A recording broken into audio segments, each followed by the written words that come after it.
Sabi to mga boss ha, ayon sa stats, nasaan nga ba ang pinakamalaking flood control project ng Pilipinas? Bicol Region, 24 billion and 96 million pesos. So in 3 years yon, 2022 to 2024. So 2022, 14.4, 2023, 19.6, 2024, 14.57. So 7 district congressmen po, tas 3 governors, 150 M budget lang ng party list. So dito tayo sa Davao City.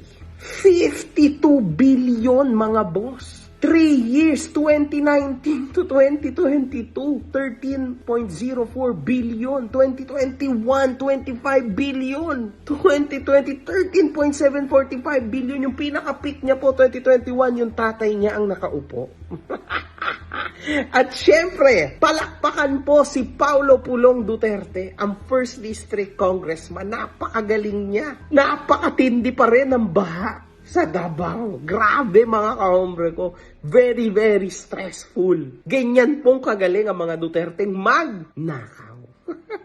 City versus buong region ng Bicol. Nasa mga Duterte ang kaban ng flood control. At isa pa, walang flood control ang makakaya ng Bagyong Christine. Pero sa Davao City, kaunting patak lang, grabe na po ang baha. Yan po naaayon sa statistics natin. So mapapansin natin, makikita natin na palpak po talaga ang patakbo ng mga Duterte.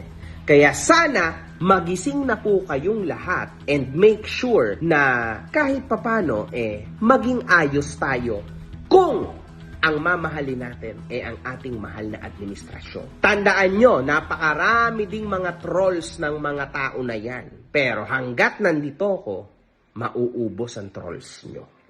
Ingat.